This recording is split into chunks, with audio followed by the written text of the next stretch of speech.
It's August 17th, 2013, Hilo, Hawaii, class over Skype. We're going to be looking at Bhagavad Gita, Chapter 12. This is a three-part class. Today we're looking at texts 1 through 7. So I'm just going to go through and read the translations of 1 through 7. Arjuna inquired, which are considered to be more perfect, those who are always properly engaged in your devotional service, or those who worship the impersonal Brahman, the unmanifested? The Supreme Personality of Godhead said, those who fix their minds on my personal form and are always engaged in worshiping me with great and transcendental faith are considered by me to be most perfect. But those who fully worship the unmanifested, that which lies beyond the perception of the senses, the all-pervading, inconceivable, unchanging, fixed and immovable, the impersonal conception of the absolute truth, by controlling the various senses and being equally disposed to everyone, such persons engaged in the welfare of all at last achieve me. For those whose minds are attached to the unmanifested, impersonal feature of the Supreme, advancement is very troublesome. To make progress in that discipline is always difficult for those who are embodied. But those who worship me, giving up all their activities unto me and being devoted to me without deviation, engaged in devotional service and always meditating upon me, having fixed their minds upon me, O son of Pritha, for them I am the swift deliverer from the ocean of birth and death. So here's an overview of the three parts of the seminar. Part 1, which we're going to be doing today, is an overview of the two paths to perfection. For each path, we're going to look at what are the goals of that path, what is the process of that path, what do you do, what is the nature of the path, and what does it feel like, what do you experience when you're going on the path, what are your qualifications for taking up the path, and how do you become delivered. Then in part 2, we're going to see how the paths fit together, what are the relationships of the path to each other. And in part 3, we're going to see the qualities of those who've reached at least the threshold of bhakti. Now, I see that this chapter 12 is extremely important because it really differentiates between pure bhakti and mixed bhakti, between the direct path and the indirect path, and gives us, in very few verses, in a very short and concise way, the essence of how to practice pure bhakti. When we study this chapter, we'll see that one of the impediments on the path of devotional service is when people aren't really doing devotional service. Now, Prabhupada said that if you eat a meal, you should feel satisfied. He said if you're not feeling satisfied, then either you're not really eating or there's parasites in your belly. And he said similarly, in performing Krishna consciousness, one should be achieving the result, and if not, then the possibilities are that you're not really performing Krishna consciousness, or that there's some offenses. So here, in this presentation, we're not looking at offenses, but we're looking at, are we really on the path? Is what we're doing actually bhakti, or is it something else? If we're doing actually bhakti, how does that work? The other thing we're going to be looking at in this understanding of Chapter 12, and this will be primarily in the second part, will be what are the stages of bhakti and how do we progress from one stage to another. And it's going to be a little different analysis than we usually find in the Shraddha to Prema. We're going to be focusing on some different aspects. So in part 1 today, we're going to be examining, am I really in pure bhakti? Am I really doing the process? What is the process? What should I be experiencing on the path? In part 2, we're going to be looking at, on the path of pure bhakti, what are my signposts? What are my landmarks? And what is it that's not pure bhakti? Especially in part 2, we're going to be examining the place of varnashram in bhakti and how to relate to people doing other systems of yoga, how to preach to people who are engaged in yoga. Then part 3 is one of my favorite parts of any of the Shastra. It's the description of how a devotee is dear to Krishna by having achieved a preliminary threshold on the path of bhakti. And it really gives us a litmus test for how we're progressing. It also gives us a key for how do I know I'm pleasing Krishna? One of the big questions devotees ask. How do I know that Krishna is pleased? So that we'll be looking at in part 3. All right, part 1, text 1 through 7, which we read. So the goal, the overall goal of either path, oh, I should say before we begin to really get into these verses, that this presentation is based, of course, primarily on Srila Prabhupada's translations and purports. It's also based to a large extent on the commentary of Vishwanath Chakravarti Thakur and Baladev Vijayabhushan.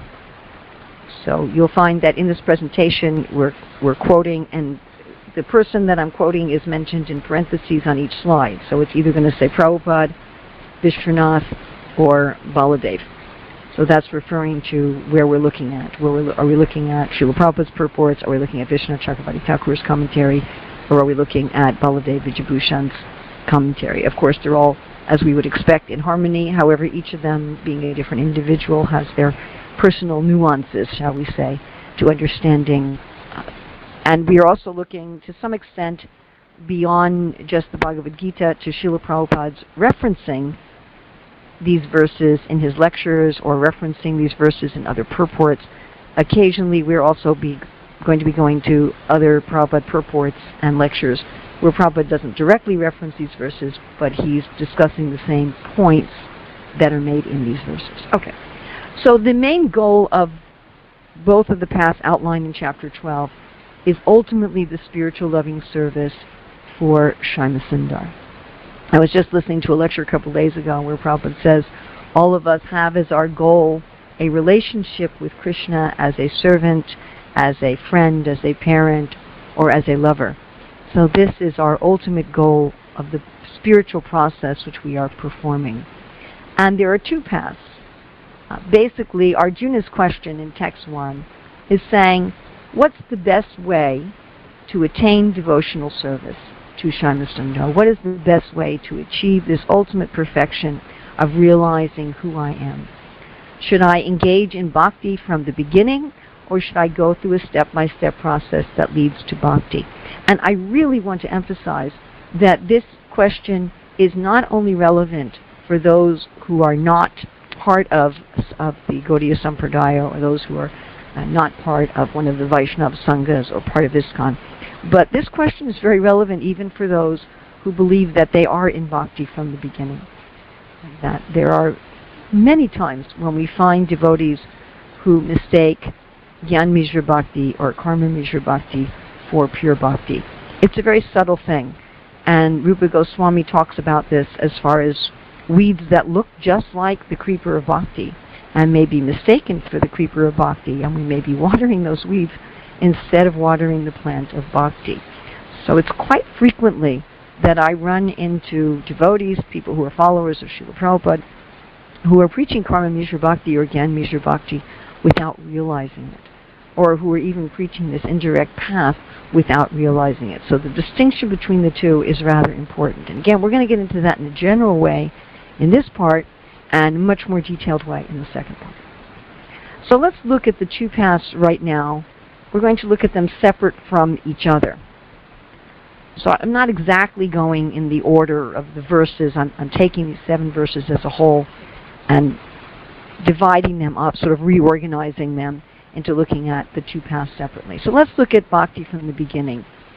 We already know the goal. The goal is loving service to Shyama Sundar. That's the direct goal. It's the ultimate goal, and it is also the immediate goal.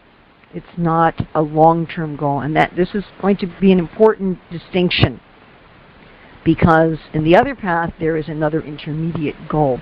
So we're going to go here in direct by bhakti right to the process. So in text 2, Krishna says the process is my aveshya mano, to fix your mind on Shyama Sundar. That is the process of bhakti. That is the process of bhakti.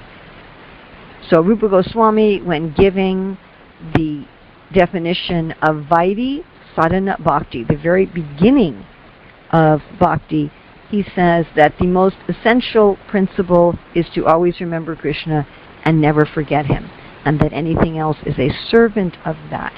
So the process of bhakti is absorption of the consciousness in Shyama Sundar. How? Shradaya Paraya, So absorption in Saimasundar with faith.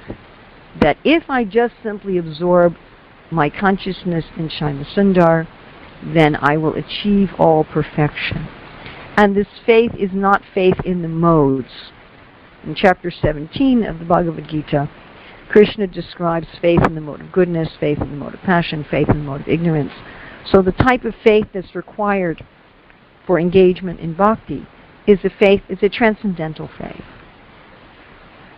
A faith that I am a soul, I am not trying to achieve some sort of liberation, I'm not trying to achieve some sort of material sense gratification, but I'm really trying to achieve a reciprocation of love. And then that was referring to internal. So far what we've looked at, to always be absorbed in Saimasundar, and to always be absorbed in Saimasundar with faith, is referring to our inner state of consciousness. But what about external? What do we do? Nitya yukta upasate. To be always worshipping Saimasundar. So here we have a picture of yajna and arti paraphernalia, and indeed one may engage in that kind of worship. One may engage in worship of the deity form. One may engage in worship of the holy name through Harinam Sankirtan, through Harinam Japa, through Mahamantra Japa, through Gayatri Japa. One may engage in worship through studying the Shastra, as we're doing right now, through teaching the Shastra, through visiting holy places, through serving the sadhus. So one may always engage in worship like that. This Nitya Yukta Upasate doesn't necessarily mean that all day long, 24 hours a day, you are engaged in an artik ceremony, but you're engaged in some direct worship of Nam Guna Rupa Lila, of the Supreme Personality of Godhead. So here we have on the level of the mind and heart, and the level of the body, thinking, feeling, willing. So one's thoughts absorbed in Krishna, one's feelings and emotions absorbed in Krishna, with a mood of transcendental faith, one's working senses and knowledge-acquiring senses always engaged in worship. So far this description sounds like a very monastic life. If we say one is always absorbed in thoughts of Krishna, and one is always engaged in worshiping Krishna, one may envision here is a person that's away from the general population. They're living in a holy place. They're studying the scriptures. They're chanting for many hours a day. They're worshiping the deity. It seems to be someone not absorbed in the world. But here, Prabhupada is talking about on a general level that this always engaged in worship doesn't only mean that one is just sitting in the temple room. Prabhupada says the devotee does not desire any achievement other than pleasing the Supreme Personality of Godhead. His life's mission is to please Krishna. So this is also related to mood with anything. And this point again cannot be stressed enough, because it's not simply that one is always thinking of Krishna, and it's not simply that one has the goal of loving service to Krishna, and it's not simply that one has transcendental faith, and it's not simply that one is always engaged in some worship, but one's goal is simply to please Krishna. That's interesting. Just the other day, I was reading a lovely letter from Srila Prabhupada to George Harrison, where he was saying that Krishna becomes pleased when he sees that the devotee is feeling happy in service. Now, how interesting. Sometimes devotees, as I say here, we're really going to be looking at misconceptions of bhakti. So sometimes devotees feel that the gauge of their bhakti is how miserable they feel in their service. They think, well, if I enjoy my service, if I'm getting pleasure from my service, then it must be sense gratification rather than bhakti. But that's not accurate. And indeed, we'd have to really think deeply about what kind of a God we were worshiping if his pleasure was to see us miserable in his service. If you just kind of think about that for a minute, if you had someone who was serving you, Let's say you hired someone to clean your house once a week or something like that, someone's doing a favor for you. And if your pleasure was to see that they were really unhappy doing it, or if your pleasure was to have them do some service that they really hated, you asked them, what do you like and what do you not like? And they told you, and you said, okay, whatever you do for me, don't do anything that you enjoy. Only do things that you don't like. What kind of a person would that be? I think we'd call that an evil person. I don't think that would be a very nice person. And, of course, it wouldn't even be very self-serving, because if you engage people in things that they don't like and they're miserable at, they're not going to do a very good job. And so even if you are demoniac, you're going to want to engage people in things that they enjoy.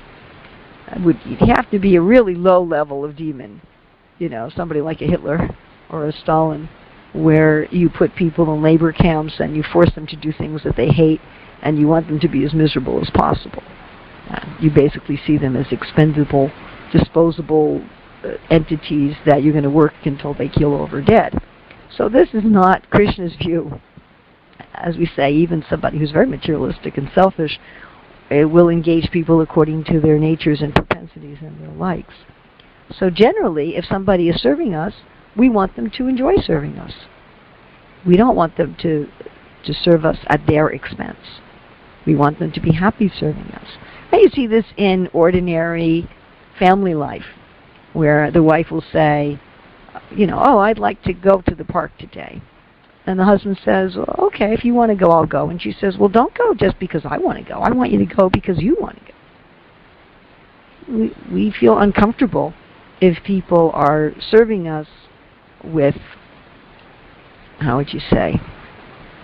resistance. So Krishna's happiness is saying that we are happy in his service. And we will get to in part 3, what is the behavior and attitude of the devotee that is most pleasing to Krishna. That's the last few verses of this chapter. If our mood is to please Krishna, if our life's mission, as Prabhupada is saying here, is to please Krishna, Krishna gives a list in this chapter. This is what's pleasing to me. This is what's pleasing to me. This is what's pleasing to me. And that's all the devotee wants. That is love. That is love. The devotee just wants that Krishna will be pleased. Now here we have one of my favorite quotes in Srila Prabhupada's books. And it really helps us understand that pure bhakti is not just a monastic process of people who are separate from society. So this is in the purport to 12.2. Prabhupada says, sometimes he chants, sometimes he hears or reads books about Krishna, or sometimes he cooks prasadam or goes to the marketplace to purchase something for Krishna, or sometimes he washes the temple or the dishes. Whatever he does, he does not let a single moment pass without devoting his activities to Krishna. Such action is in full samadhi. And the one here that strikes me is going to the marketplace to purchase something for Krishna. In other words, one is not simply in the temple. Whatever one is doing, one is thinking, how is Krishna pleased? How is Krishna pleased? How is Krishna pleased? Am I happy in my service? And am I the kind of person that Krishna describes later in this chapter, which makes Krishna smile? All right, so we've looked at the process. What do I do if I'm in pure bhakti? What's the goal of pure bhakti, and what do I do? Now, if we're on the path of bhakti, what will our experience be? What is the nature of the path? If you think of this as a journey, so if we say, okay, the way you're going to go from Munich to Paris, can you go by plane? Can you go by train? Can you go by car?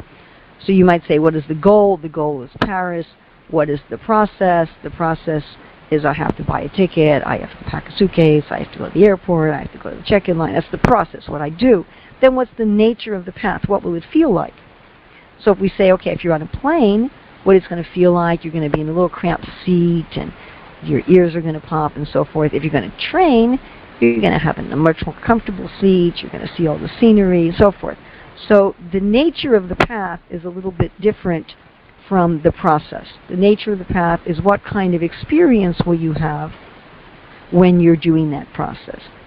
So here Srila Prabhupada describes, and Krishna describes, that the nature of the path of direct bhakti, done from the very beginning of one's spiritual life, from day one, is very easy and natural.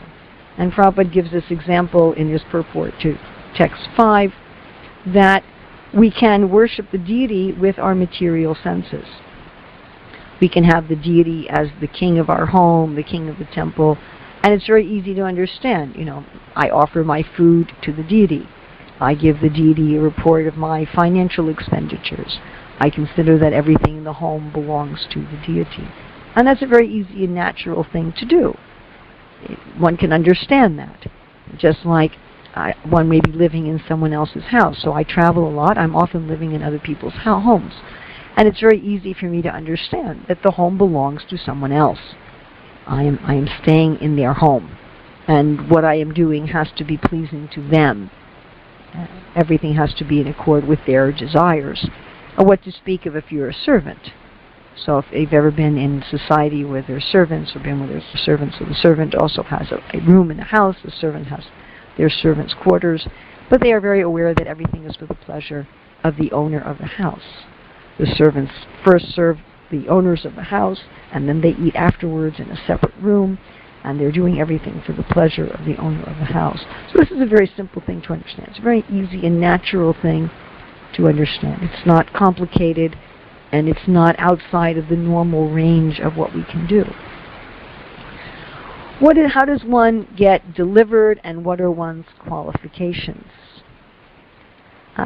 So here, Urmila Devi Dasi is saying, even though the devotees endure difficulty in withdrawing the senses from objects other than Krishna and engaging in the various angas of bhakti, they do not experience the same suffering as the impersonalists because of the dazzling attraction of Krishna's blissful form. So actually I probably should have put this under nature of the path. So there is going to be some difficulty in this process of bhakti from the beginning, because one is supposed to be always thinking of Krishna and one's mind may go somewhere else. And there may be some difficulty doing the angas of bhakti. There may be difficulty in getting up early in the morning. There may be difficulty in chanting 16 rounds minimum every day. There may be difficulty, today's Ekadasi, for example, there may be difficulty in fasting or restricting one's diet. There may be so many difficulties. However, those difficulties are not full of suffering because Krishna's form is so beautiful. Krishna is so attractive. And therefore, one is being delivered by one's attraction to Krishna's beautiful form. And again, even in this world, if we're very attracted to someone, even if we're very attracted to a cause, if there's something that we're working for with a lot of sacrifice and difficulty, but it's a cause that really attracts us and we really believe in, then we don't feel the sacrifice as suffering. In fact, we can be experiencing the sacrifice itself as pleasurable. And we give the example many times that it can be just as pleasurable to cook for Krishna as to eat the prasadam. Many of us have had experience of doing great sacrifice for Krishna, great sacrifice for Srila Prabhupada's mission, and we experience the sacrifice as great pleasure because we're doing it for somebody who's so attractive. So the deliverance is that Krishna personally delivers the devotee. And this is an extremely important point. Prabhupada quotes here, the Lord himself takes him. The devotee does not need to wait to become very experienced in order to transfer himself to the spiritual sky. Such an important point of the difference between pure bhakti and other paths. The devotee, although there's a process, it's not the process that is delivering them. It is not the process that is delivering them. It is Krishna that's delivering them. Doing the process simply puts the devotee in a position where Krishna is going to deliver them. It's like Prabhupada often gives the example, the sun is shining everywhere, but you have to come out of your room. You have to open the windows to see the sun. So bhakti is simply really like that. It's really just opening the windows, walking outside. It's just putting yourself in a position where Krishna will deliver you. It's interesting, the Sri Vaishnavas have two sects, two main sects, the monkey and the cats. And the concept of, the baby monkey holds on to the mother. The mother's not holding on to the baby. But the baby kitten, the mother's holding on to the kitten, and the kitten's not holding on to the mother. But you see that those two concepts are not completely diametrically opposed. Although the monkey's holding on to the mother's very conscious of the baby monkey, and she is adjusting her behavior to accommodate the monkey that's hanging on to her. And in fact, she will go to a place where the monkey can come. The kitten and the cat. The kitten also has to relax and cooperate with the carrying of the cat.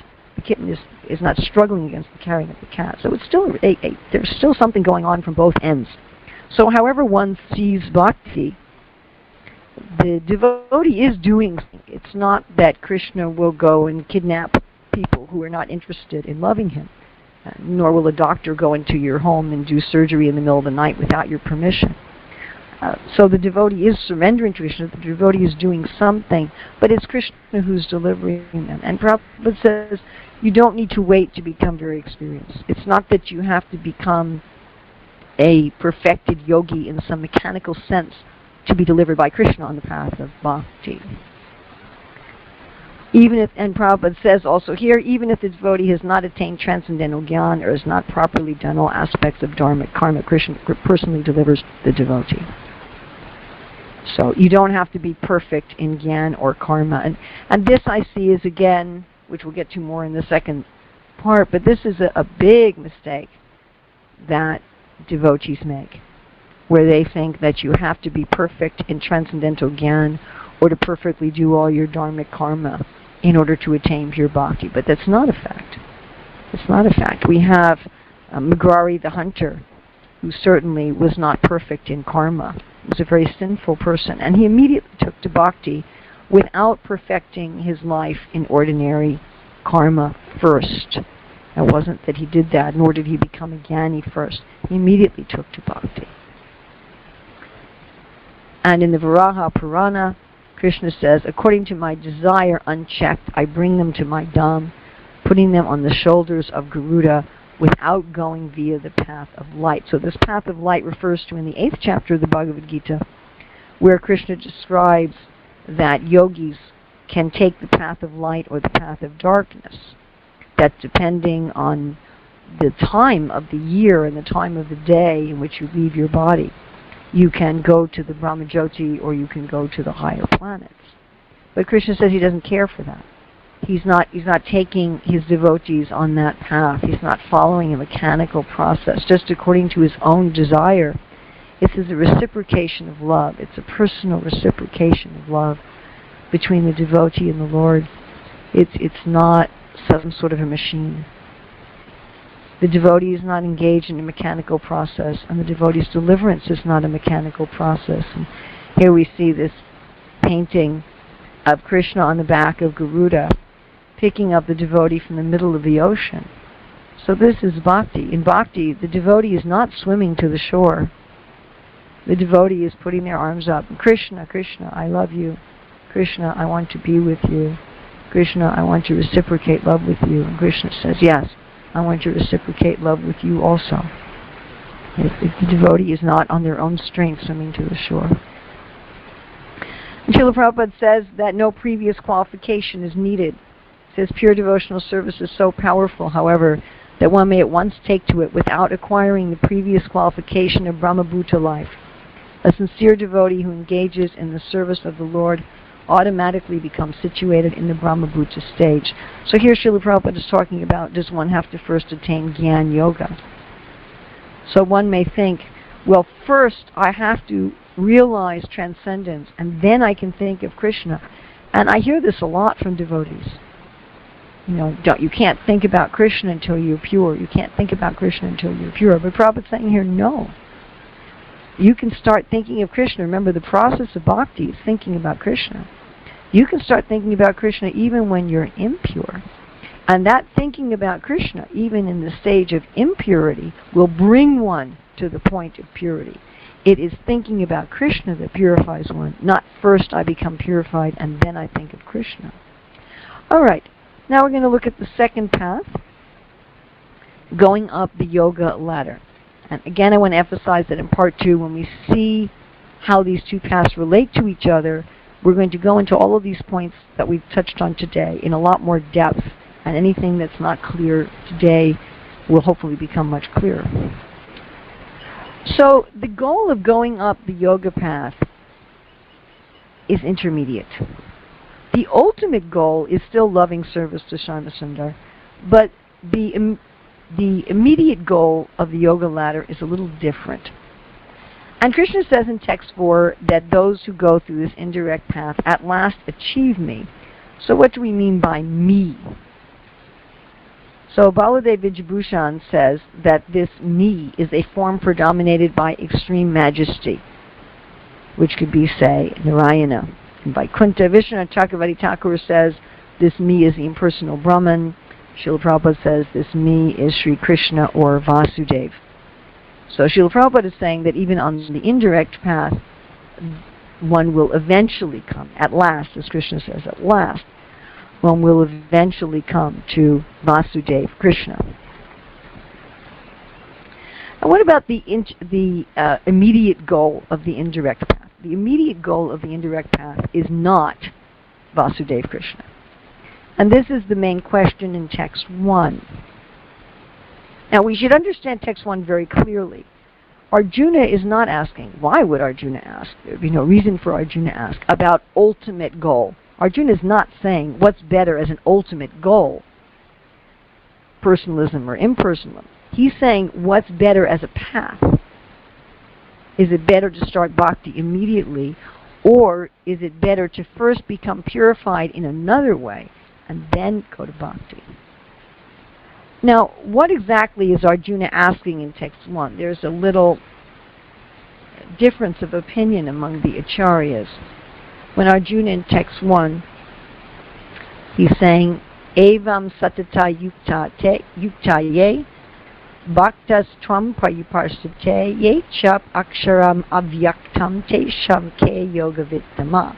So this aksharam avyaktam is what's in question here. Aksharam is beyond the senses. Srila Prabhupada talks about this aksharam in reference to the prayers of Queen Kunti, which we're going to be studying also in our general morning class. It means, Prabhupada gives the word for word here in the Bhagavad Gita as beyond the senses. Prabhupada also explains that aksharam means beyond the alphabet. Like in English we have, A to Z, A to Z. So something that can't be described by the alphabet. Aksharam, that refers to the Sanskrit letters, and avyaktam, unmanifested. You can't perceive it. So what does this mean? Does this mean the self? Does this mean those who meditate on their own self, or does this mean those who meditate on Brahman? So Baladev Vijabhushan and Ramanujacharya both say that Arjuna is referring to someone who meditates on the self, and Vishwanath Chakravarti Thakur and Srila Prabhupada says that Arjuna is asking about those who meditate on Brahman.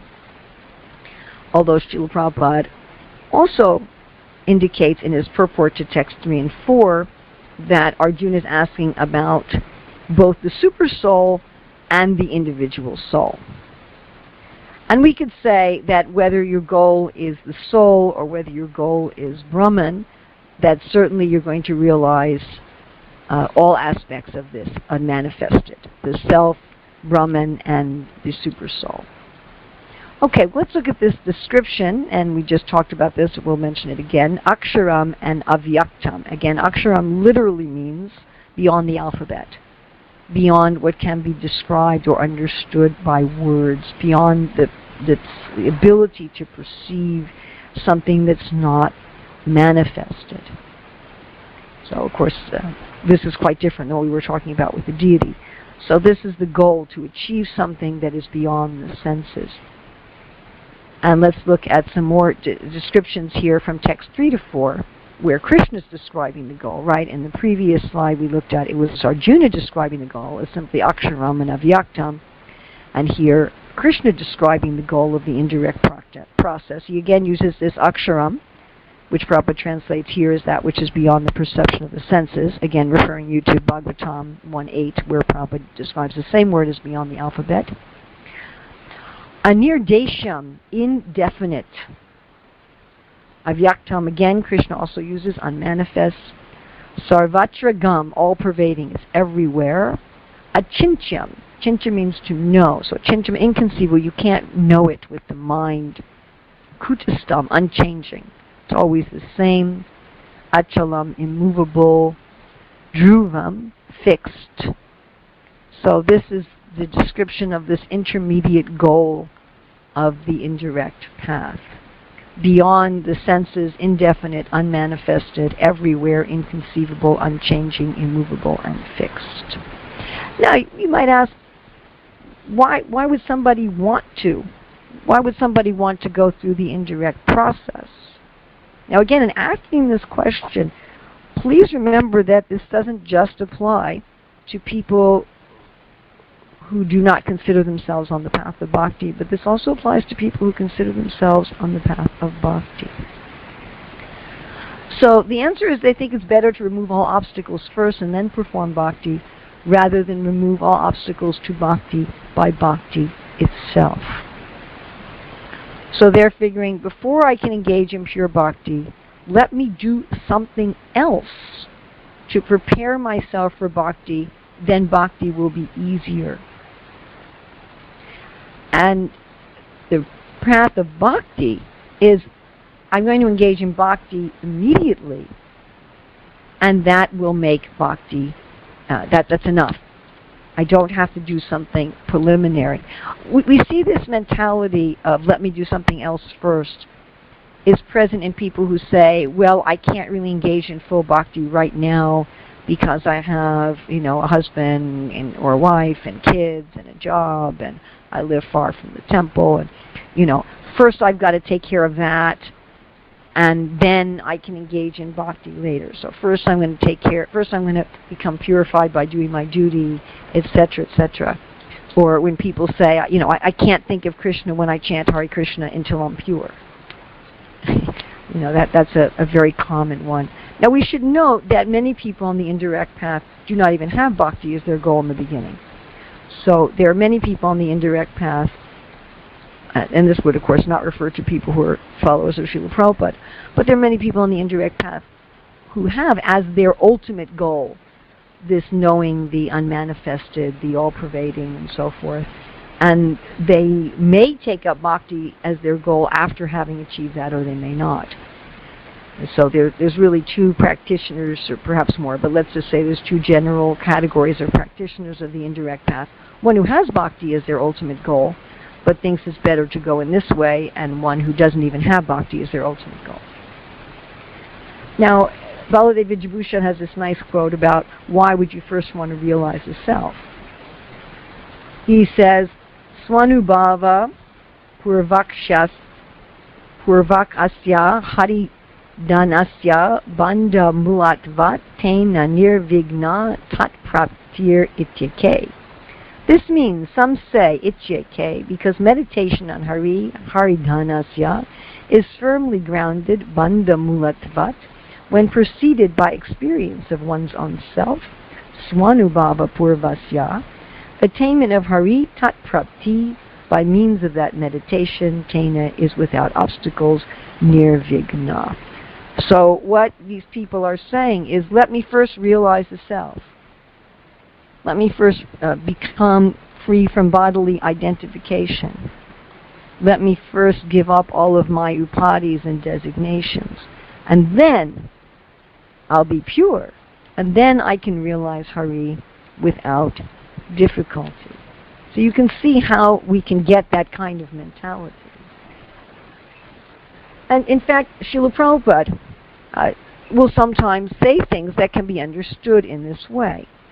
Here's a quote where Prabhupada says, self-realization, the Brahmabhuta stage, which is mentioned, of course, in Bhagavad Gita 1854 and Bhagavatam 4:30-20, is symptomized by joyfulness. One never laments for any loss, nor is one very enthusiastic when there is some gain.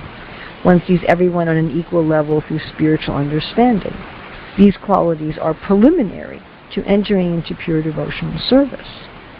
So one can easily read that and think, oh, okay, I've got to do Brahmabhuta first in some way other than pure bhakti, and then I can do pure bhakti.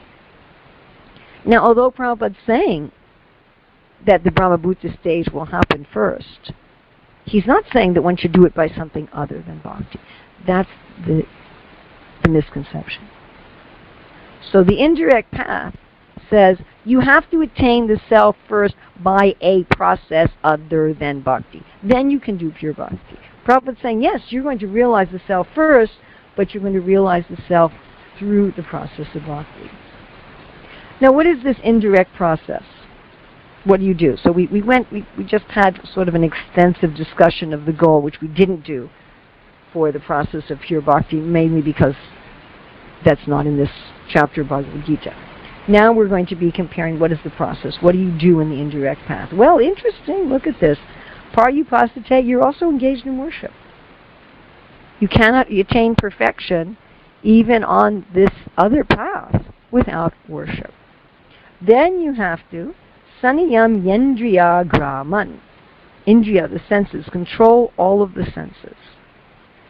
Then sarvatra sama buddhaya. You have to see everyone equally. You can't see the difference between yourself and others. You can't see, this is for my benefit, this is for others' benefit. I'm better than others. I'm different from others. Sarva bhuta hite rataha, working for the welfare of all living entities. I don't think we can emphasize enough that whatever path of self-realization one takes up, one has to be treating all living entities equally. And one has to be working for the welfare of all living entities. If someone is seeing distinctions between living entities based on the body, of course there's some practical distinctions that you don't, invite your dog to dinner, we hope, and you invite a human guest to dinner. So there's some practical distinctions, obviously. But on the spiritual platform, you don't see distinctions. And if one sees these distinctions, one isn't even on the indirect path. So if one claims to be on either the direct or indirect path, one has to be seeing all living entities equally. Now, what's the nature of this path? Krishna says, this is an often quoted verse, Kleshoji katarastesham avyakta saktachetasam avyakta hi gatir dukam tena vadyaravapite. It's very difficult and troublesome. And it's very theoretical. It's just, you're not the body, you're not the body, you're not the body. All living entities are equal. You have to control your senses. You're really having to control your senses and your mind by force of will. So it's a very artificial, difficult, and troublesome process. And anyone who's been applying this sort of method and this sort of mentality to the aspects of bhakti will find that it's very difficult and troublesome. If one is feeling that one's practice of bhakti is very difficult and troublesome and very theoretical, then you might be on the indirect path, thinking that it's bhakti. Because bhakti's not like that. And you don't realize the blissful portion. You may be gaining knowledge and a sense of eternality, but not bliss. So that's the nature of the indirect path. It's very difficult. Vishwanath Chakravarti Thakur says that it's like trying to stop a river, trying to stop your senses. So again, if that's someone's experience in bhakti, that they feel they're trying to control their senses, like trying to control a river, or as Arjuna says in the 6th chapter, trying to control your mind like it's the raging wind, maybe you're not really doing bhakti. Because this is the experience of those on the indirect path. Now, as we said before, it's interesting that even the indirect path needs worship. That Vishwanath Chakravarti Thakur says, furthermore, even that goal of impersonal Brahman, which is attained by such suffering, is attained only by having a mixture with bhakti. Without bhakti to the Lord, the worshippers of the impersonal Brahman attain only suffering and not Brahman. He says, Brahma says, as a person who beats an empty husk of wheat cannot get grain, one who simply speculates cannot achieve self-realization, his only gain is trouble. So here it's explained that even on the indirect path, there must be some bhakti. Otherwise, there will be only suffering. So you can see how easy it is for somebody on the path of bhakti who thinks they're on the path of bhakti, to actually be on this mixed platform, because worship is part of both of these paths, the indirect and the direct path. And because there's some worship, therefore there's some experience of spirituality, but the primary experience on the indirect path, until one achieves their intermediate goal is going to be struggle and suffering. Whereas the primary experience on the direct path is Kevala and Undakanta. Prabhupada says the unmanifested realization is against the nature of the spiritual blissful self. Right, the spiritual blissful self as spiritual senses and manifest and relationship. Right, so when you're on the indirect path, you feel like you're doing something unnatural. You feel like you're doing something against your own nature. Also, the indirect path is very dangerous. In 4.2.28, at the curse of doctor's sacrifice, one who takes a vow to satisfy Lord Shiva or who follows such principles will certainly become an atheist and be diverted from transcendental scriptural injunctions. So this indirect path where one is engaged in uniting the Shakti with Shiva, or one is engaged in trying to become impersonal, or it can be very dangerous. Now, another thing about the indirect path is you can't even do it properly unless you have prior qualifications. We were saying in Bhakti, anybody can take to it immediately. Prabhupada's saying you don't have to become perfect in Gyan Yoga or Karma Yoga. You don't have to follow all the rules of Dharma to take to Bhakti. But in Prabhupada's book, Renunciation Through Wisdom, and we're going to discuss this a lot more in part 2 when we go through the ladder, Prabhupada says those who have been able to eradicate according to the dictates of their social and spiritual order, and who have thus acquired sufficient piety, are qualified to practice Karma Yoga. Gradually they progress to Gyan Yoga, and finally in meditation they realize the transcendental and supreme position of the Lord. So in order to direct path, as Prabhupada says, the dictates of their social and spiritual order. You cannot go directly from being a sinful person to the indirect path. Now, what is the deliver? How do people on the indirect deliver? This is also fascinating. It takes perfection to the effort through a mechanical process with a mixture of worship. But how do they get to the final goal? That's the intermediate goal. How do such persons get to the final goal of loving service to Shyama Sundar? It has to be by the grace of a devotee. That's the only way that somebody can move from the indirect path to the ultimate goal of bhakti. Prabhupada says, by the grace of some devotee, such a transcendentalist, highly learned in the process of Gyan Yoga, they come to the point of bhakti yoga or devotional service. At that time, long practice in impersonalism also becomes a source of trouble because he cannot give up the idea. Therefore, an embodied soul is always in difficulty with the unmanifest, both at the time of practice and at the time of realization. And so this is a very interesting point, and I always give the example in reference to the statement of Srila Prabhupada of my nephew. So my nephew studied in his own religion, not in Vaishnavism, in essentially a brahmacharya ashram with a spiritual master. And they were very strict about the men having any dealings with women. So that at a certain point, he got to be in his 20s, and he went to his teacher, his guru, and he said, I think now I want to marry. So his teacher said, well, up until now, you've told you not to look at any woman, but when I introduce you to a woman, I certainly want you to look at her. So this is the problem with the indirect path. One is focused on the unmanifested, the all-pervading, the changeless, the inconceivable, etc., etc. It's very hard to attain perfection because you're working against your nature. You have to, as Prabhupada says, you have to understand the non-perceptual feelings. I mean, how do you do that? And if you achieve it through all this difficulty, then to switch and think about Krishna the person is also very difficult. So after going through all this trouble on the indirect path in such a mechanical way, by force, the only way that you can attain to ultimate perfection is by the grace of a devotee. Okay, so there we end part 1. Question? Mother Urmila, I'm going to ask you a question. You mentioned that on the indirect path that there was no bliss. And my understanding was that one reaches Brahman, that it is very pleasurable and it is a type of bliss, hence it's often described as Brahmananda. However, the jiva won't stay there. He'll fall from there ultimately because he doesn't come, it's not his constitutional position, albeit pleasurable and blissful, but there's no devotion. One falls down because he hasn't taken shelter of Krishna's lotus feet through devotion. Therefore, he becomes lonely, falls back, comes back down again because of that desire for reciprocation. But in fact, there is bliss at that level, it's just not our constitution.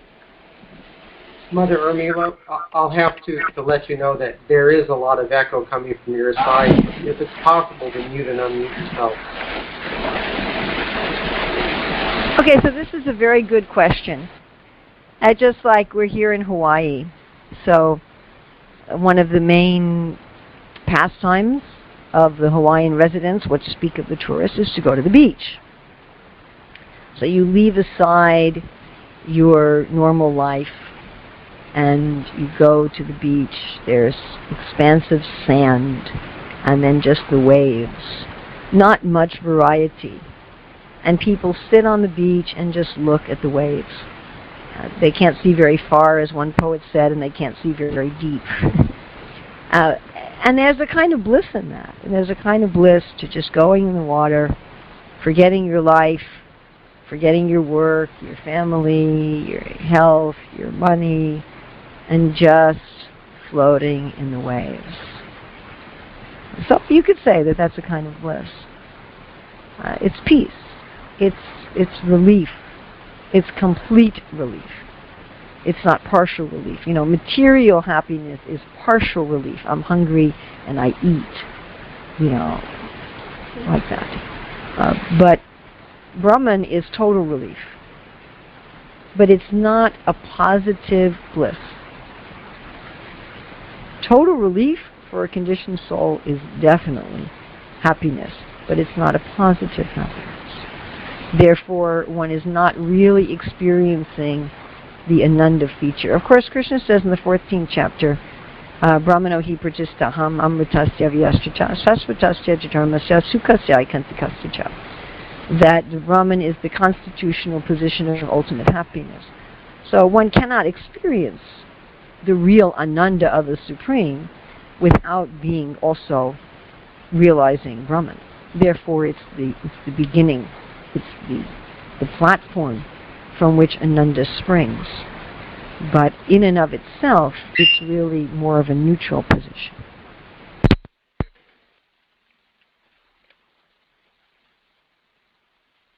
Anybody else? Yes, Mataji, I'd like to ask you a question, if I may. You mentioned earlier, I'm doing two things at once here. You mentioned earlier that one cannot be blissful on the indirect path. But we also hear that, and Prabhupada has said, that too much austerity in the path of bhakti will harden the heart, which means it's going to be impossible to be blissful in that situation as well. So given that scenario, does that mean that too much austerity on the path of bhakti is like an indirect path?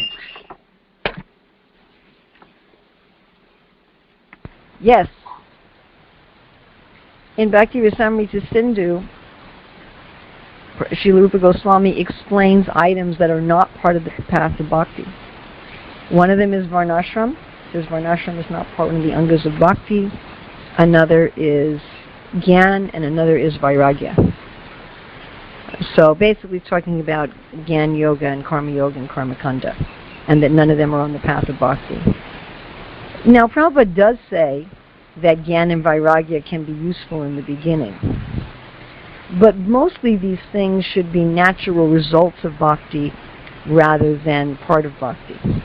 Now, having said all that, Srila Prabhupada also says very clearly that any spiritual progress that says you don't require any austerity is cheating.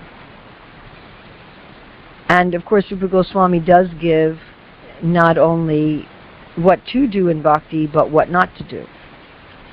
So there are, as Prabhupada calls them, rules and regulations, positive and negative injunctions. For sure. I mean, if you want a loving relationship with another human, we're gone. Is that all right? Okay. If you want a relationship with another human jiva, there's also going to be positives and negatives. Yes? Am I online? Yes, you're online. I understand your question. And I agree sure. with you. You know, so the question is, when we're talking about too much austerity, let's look at this in two ways. So Prabhupada talks about a nectar devotion about over-endeavoring. And he defines over-endeavoring as taking up austerities or practices that you can't maintain. So if somebody says, okay, I'm going to chant, 120 rounds a day, I'm going to live on milk, I'm only going to sleep for an hour a day, they can't maintain it. And that can be a cause of fall down. So that's one sense in which we shouldn't take on too much austerity. We should take on an austerity that we can maintain. And that's going to be somewhat different for each individual, and it's going to be different at different times in our life, and this is one of the reasons why one should have a spiritual master. The other thing in reference to austerity is we are not being purified by our austerities. We are being purified by thinking of Krishna and our loving relationship with Krishna, and we are taking on austerities as part of pleasing Krishna. Exactly like parents go through a lot of trouble to please their children. A man goes through a lot of trouble to please his wife. A wife goes through a lot of trouble to please her husband. But the point is pleasing the other person. That's the point.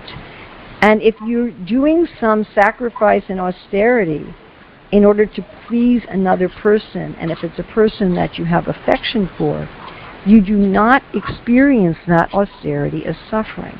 You experience that austerity as pleasure. Sarvagatam Brahma, Nitya Yagya Prachistitam. The all-pervading Brahman is eternally situated in acts of sacrifice. So, if one is doing sacrifice out of love, that sacrifice itself becomes joyful. So the points here are that take on austerity that's proper in bhakti and that one can maintain. Do the austerity as a way of pleasing Krishna and a way of enhancing love. Then that is all in the direct path of bhakti. If one is doing very hard austerities, which one cannot maintain, if one is doing that by force of just determination and power and willpower, if one is doing austerities thinking, I am by my own power going to control my senses and achieve perfection, that is on the indirect path. If I might ask one more question in that regard. I'm sorry, what? If I might be able to ask one more question in that regard. Okay, sure. Because you said that we should perform austerities that we know we can maintain. And so my question is, that would tend to lend itself to being comfortable, wouldn't it?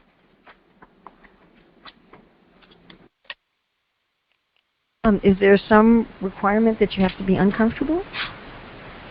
Well, I don't know that you have to be Is it ever said that in order to that your test of whether or not you're performing bhakti is whether or not you're uncomfortable? Well, not exactly, but when I say comfort, I mean like an easygoing life because you're practicing something that you're able to maintain. You understand what I'm saying? Therefore, one has to have a guru. The Rupa Goswami is saying the first thing in bhakti is you have to have a guru. We're not meant to be our own gurus. As a teacher, if I'm teaching a child, then I've always drawn the picture of 3 concentric circles, the comfort zone, the learning zone, and the panic zone. So you want to push people out of their comfort zone into the learning zone, but you don't want to push them into the panic zone. And Prabhupada says the manager should be expert in always presenting fresh challenges to the devotees that they're going to rise and meet. So therefore, we have to have, we can't just be our own guide. Because if we're just our own guide, we'll either just try to have an easygoing life, or we may push ourselves into our panic zone and fall on our nose. So to know how to progress, it's a very individual thing. What's my comfort zone may be your panic zone.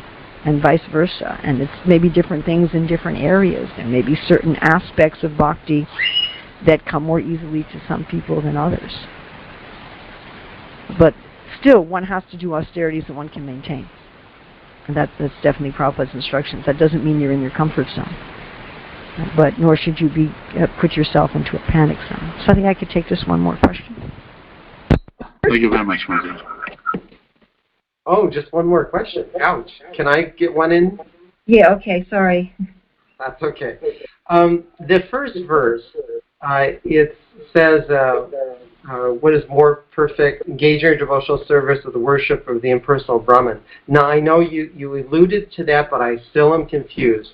Because when I read this again and again, it appears to me that what Arjuna is asking, what's better, impersonal worship or devotional service?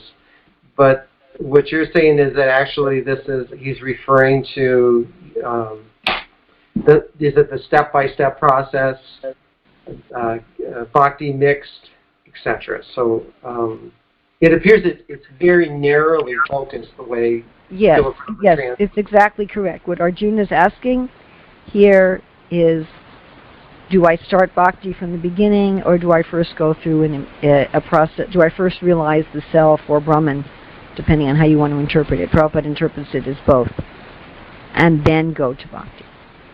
So that is Arjuna's question. He's not asking about, is impersonalism better as an ultimate goal? He has no reason to ask such a question. So it's already been established that bhakti for Krishna is the ultimate goal. So Arjuna is not asking here, is impersonalism better as an ultimate goal? But he's asking, is the indirect path, which is what Krishna will explain in this chapter. And you can see this, first of all, by what went before in Bhagavad Gita, and also by how Krishna responds to his question. So Krishna responds to his question by describing both the direct and the indirect step-by-step path. Okay, thank you very much. All glories to Srila Prabhupada.